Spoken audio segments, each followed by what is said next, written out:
Gary Paulsen's Hatchet, first published in 1987, is a classic survival novel that has inspired generations of young readers. The story follows 13-year-old Brian Robeson, who finds himself stranded alone in the Canadian wilderness after a plane crash. Armed with only a hatchet, Brian must learn to survive while discovering inner strength, resilience, and self-reliance. Paulsen's literary style is realistic, vivid, and immersive, using detailed descriptions of nature and Brian's thoughts to place readers directly in his struggle for survival. The novel explores themes of perseverance, courage, resilience, personal growth, the relationship between humans and nature, and the importance of hope in the face of adversity. Its timeless message shows that determination, adaptability, and confidence can help overcome even the greatest challenges. The story starts with 13-year-old Brian Robeson boarding a small plane from Hampton, New York to the Canadian North Woods. He is excited at first because he is the only passenger and has never flown in such a small aircraft. Once the excitement fades, his mind returns to his parents' recent divorce and to the painful secret he carries. He has seen his mother kissing another man. Brian thinks about the arguments between his parents, the lawyers, and the court decision that has him living with his mother during the school year and visiting his father during the summer. His father, a mechanical engineer, is working in Canada, and Brian is bringing him special drilling equipment. Before the flight, Brian's mother gives him a hatchet for the woods. To please her, he clips it to his belt, where it remains during the flight. The pilot, a quiet middle-aged man whose name Brian cannot quite remember, notices Brian studying the instrument panel and lets him try flying the plane. Brian takes the controls for a few minutes. Soon after, the pilot complains of pain in his shoulder and arm. Brian smells gas and thinks the pilot may be sick, but then the man jerks, struggles, and collapses from a heart attack. Brian is left alone in the air with the dead pilot and the flying plane. At first, Brian is frozen by shock. Then he realizes the plane is still moving and that he must take control. He searches for the radio, bumps the wheel, and struggles to steady the plane again. He tries again and again to call for help, but he loses the signal before he can give useful information. When the engine finally dies, Brian has less time than he expects. He points the plane downward, becomes sick, and prepares for the crash. Brian sees mostly trees and believes he will die, but then he spots an L-shaped lake. The plane tears through the trees and crashes into the water. Brian manages to unbuckle himself, escape the sinking plane, and swim to shore. Exhausted and injured, he passes out. When Brian drifts in and out of consciousness, he remembers discovering the secret. While riding his bike with his friend Terry, he sees his mother in a strange car kissing a blonde man. The memory fills him with anger and pain. As he wakes, the crash comes back to him. His body hurts. Mosquitoes cover him with bites, and he realizes how narrowly he has survived. He also remembers that the pilot has died in the plane beneath the lake. Brian wakes later with terrible thirst and hunger. He drinks from the lake and tries to believe rescuers will come soon. He remembers his English teacher, Mr. Perpeach, who taught the importance of staying positive, and Brian uses that memory to fight panic. Then he realizes that when he bumped the wheel, he may have thrown the plane off course. Searchers may not know where to look. Brian forces himself to think practically. He needs food and shelter. He remembers building pretend shelters with Terry in the city park and uses that memory to create a lean-to under a rock overhang. Hunger pushes him to search for food, and he finds bright red berries. They taste bitter, but he eats them because he has no other choice. Without matches, he cannot yet make fire, so he improves the shelter and tries to sleep, though the berries make him sick.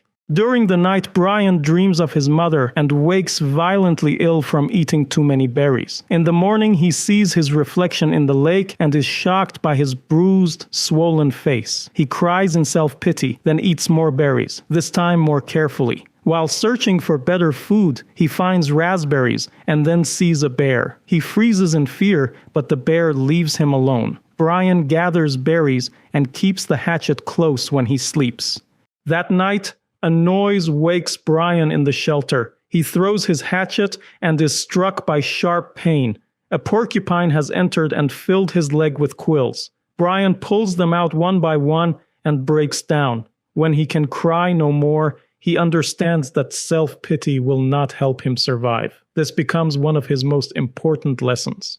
Brian dreams of his father and Terry trying to show him something. In the morning, sunlight flashes off the hatchet like fire, and he realizes the dream is guiding him. He strikes the hatchet against stone and sees sparks. After many attempts, he uses fine birch bark, remembers that fire needs oxygen, and learns how to feed the sparks into flame. The fire becomes warmth, protection, and companionship. Brian is joyful and wishes someone were there to share it. The fire makes Brian feel safer, and he works hard to gather enough wood to keep it alive. In the morning, he discovers tracks leading from the lake and finds turtle eggs buried in the sand. Remembering his uncle eating raw eggs, Brian forces himself to eat some and saves the rest, planning to ration them. He continues hoping rescue will come. As Brian cleans his camp, stores the eggs, and stacks wood, he begins to change. His body becomes leaner, and his senses sharpen. He hears and notices things he would have missed before. Looking over the lake, he realizes fish could feed him. His first attempts to catch them by hand fail, so he decides he needs a spear. Brian spends hours making a fish spear, but it does not work well. He decides he may need a bow and arrow. While searching for wood, he nearly steps on a bird, and realizes these chicken-like fool birds could also become food. Then a plane flies overhead. Brian shouts and waves with desperate hope, but the plane passes without seeing him. The loss crushes him, and he feels terribly alone. After the plane leaves, Brian reaches his lowest point. He even tries to kill himself with the hatchet. When he survives, he decides he will never again let death tempt him. This moment creates a new Brian, someone harder, more patient, and more determined. He learns how to aim at fish by adjusting for the way light bends in water. When he finally catches fish and eats well, he feels hope again. This is no longer the easy hope of rescue. It is a tough hope based on his ability to survive. A skunk later comes for the turtle eggs Brian has stored in the sand. When Brian yells, it sprays him, leaving him temporarily blinded and miserable. The skunk eats the eggs anyway. From this, Brian learns that he needs a stronger shelter and a safer way to store food. He spends days reinforcing his shelter and builds a food shelf high enough to protect his supplies. He also creates a small pond to keep caught fish alive for later. Brian begins marking time by important firsts rather than by ordinary dates. One major day is first meet, when he learns to hunt fool birds. The birds are hard to see because they blend into their surroundings and fly at the last instant. Brian trains his eyes to find their outlines and learns to move sideways before lunging. When he kills his first bird, cleaning and cooking it is harder than he expects, but he learns patience and eventually eats the best meal he has ever had.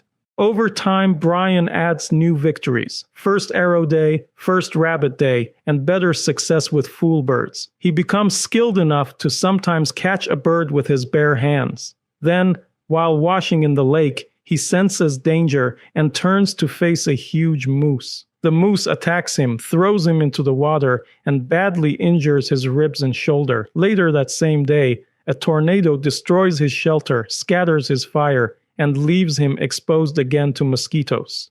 Even after the moose and tornado, Brian does not give up. The hatchet remains on his belt, and he plans to rebuild. At dawn, he sees the tail of the crashed plane sticking out of the water. Thinking of the dead pilot fills him with sadness, and although he does not know formal religious words, he silently wishes the pilot peace. Brian rebuilds his shelter and gathers wood, but then he remembers the survival pack the pilot mentioned. He realizes it may still be inside the plane. The next day, he builds a raft to reach it, struggling to bind logs together with woven branches. Moving the raft is slow and exhausting, so he returns to the shelter and tries again the next morning. When he reaches the plane, he is shaken by the thought that he might see the pilot underwater. At first, Brian cannot get into the plane. In frustration, he hits the aluminum and it opens. He uses the hatchet to cut farther in, but then drops the hatchet into the lake. After several frightening dives, he recovers it from the bottom. He continues cutting, swims into the plane, and finds the survival pack. On the way out, he sees the pilot's remains and becomes sick with horror. Exhausted, he drags the pack back to shore and falls asleep. The next morning, Brian opens the pack and finds supplies that would have changed everything earlier. A sleeping bag, foam pad, cook set, matches, lighters, knife, compass, first aid kit, cap, fishing kit, and a rifle. He dislikes the rifle because it makes him feel separated from the natural world he has learned to understand. The pack also contains food and an emergency transmitter. Brian tries the transmitter, thinks it is broken, and begins preparing a feast from the food packets. Then Brian hears an engine. A plane lands on the lake, and the pilot explains that he has picked up the transmitter signal. The man slowly realizes Brian is the missing boy searchers have been looking for. Brian, stunned by the sudden rescue, can barely understand that his time alone is ending. He simply says his name and asks the pilot if he would like something to eat. Afterward, Brian learns that the man who rescues him is a fur buyer checking Cree trapping camps. Brian has lost much of his body weight and remains thin for years. Many changes from the wilderness stay with him. He becomes more observant, more thoughtful, and more aware of food's value. Reporters briefly become interested in his story, but the attention fades. His parents are overjoyed and briefly reunite, but they eventually separate again. Although Brian often means to tell his father the secret about his mother, he never does.